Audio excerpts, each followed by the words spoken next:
안녕하세요. 성일병원 소아청소년과 김지연 과장입니다. 과장님, 요즘 날씨가 부쩍 추워졌는데 과장님은 혹시 추위를 좀 많이 타시는 편인가요? 네, 저도 추위에 약한 편이라서 이맘때쯤 되면 옷을 여러 겹 껴입고 핫팩도 필수로 가지고 다니는데요. 갑자기 기온이 내려가면서 독감으로 병원을 찾아오시는 환자분들도 많이 늘었습니다. 특히 유치원과 초등학교를 중심으로 현재 소아 독감이 유행하고 있는데요. 저희 병원을 찾아오는 환자분들을 보면 같은 학교, 같은 반인 친구들이 동시에 병원을 찾아왔던 게 기억이 나는데요. 이야기를 들어보면 한 반의 절반 정도 이상의 학생들이 독감에 걸린 경우도 있었습니다. 소아 독감은 일반적인 감기와 다르게 제때 치료하지 않을 경우 여러 합병증에 걸릴 수 있어 적절한 시기에 치료를 받아야 하는데요. 오늘은 소아 독감의 증상과 치료 방법, 예방법까지 말씀드리겠습니다.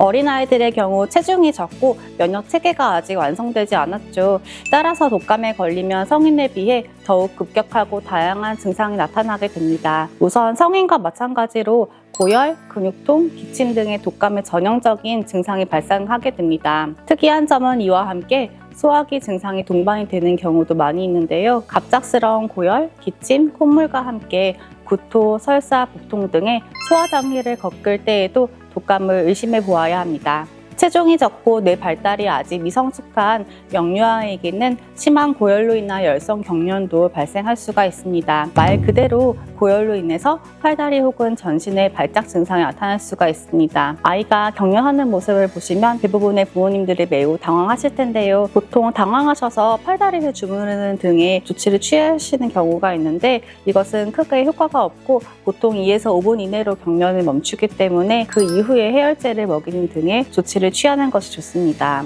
아이들은 고열로 인해 탈수 증상이 나타나기가 쉽습니다. 독감으로 인해 열이 난다면 수분 섭취에 더욱더 신경을 써주셔야 하는데요. 수액 치료가 필요한 경우도 있습니다. 보통 독감을 A형 독감, B형 독감 이렇게 나누어서 부르곤 하는데 둘의 차이점이 혹시 무엇일까요? 바이러스의 종류에 따라서 나뉘는데요. 가장 큰 차이점은 발현 속도입니다.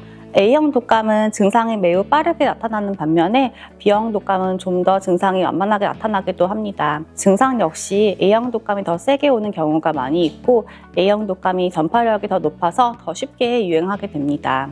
요즘 유행하는 독감은 대부분 A형 독감이 더 많겠고 보통 이런 초겨울에 A형 독감이 유행을 하고 B형 독감의 경우는 늦겨울이나 초봄까지 좀 늦게 유행하는 경우가 일반적으로 있습니다.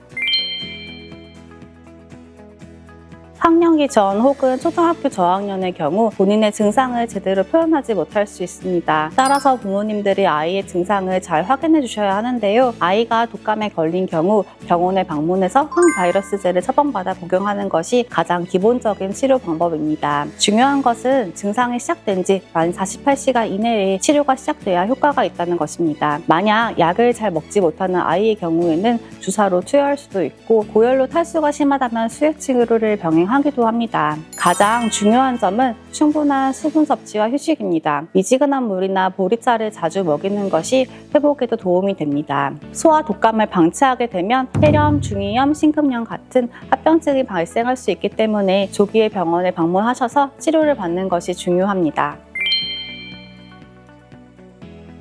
독감에 걸린 후 치료하는 것보다 그 전에 예방하는 것이 제일 좋겠죠. 독감은 예방접종을 통해 발병 확률을 줄일 수가 있습니다. 생애 첫 접종이라면 1개월 간격으로 2회 접종이 필요하고 과거 2회 접종 이력이 있다면 해당 연도에는 한 번만 맞아도 충분히 예방할 수가 있습니다. 과장님, 그럼 독감 주사는 언제 맞는 게 좋을까요? 독감이 유행하기 전 가을에 맞는 것이 일반적인데요. 보통 9월 말에서 10월 초부터 접종을 시작을 하고 있습니다. 올해는 독감이 예년보다 더 이른 시기부터 확산되고 있고 내년 봄까지 길게 유행할 수 있을 것 같습니다. 따라서 아직 접종을 받지 않은 아이들이 있다면 지금이라도 예방접종을 맞으시는 것이 좋을 것 같습니다. 예방접종과는 별개로 생활습관도 매우 중요한데요. 손을 깨끗이 씻고 독감이 유행하는 시즌에는 마스크를 잘 착용을 해주셔야 합니다. 날씨가 춥지만 그래도 주기적으로 환기를 시켜주는 것으로 전염을 최소화할 수 있습니다. 소아 독감은 증상이 나타났을 때 바로 병원에 오셔서 검사를 받는 것이 중요합니다. 조금만 지켜보자라는 생각으로 하루 이틀이 지났다가 상태가 더 나빠지고 다른 합병증에 걸릴 확률이 증가하게 됩니다. 아이가 갑자기 고열을 보이거나 소화장애 탈수 등의 증상이 보이면 망설이지 말고 병원을 찾아와 주시기를 바랍니다. 지금까지 성혜병원 소아청소년과 김지연 과장이었습니다. 앞으로도 더 유익하고 재미있는 영상으로 찾아뵙겠습니다. 감사합니다.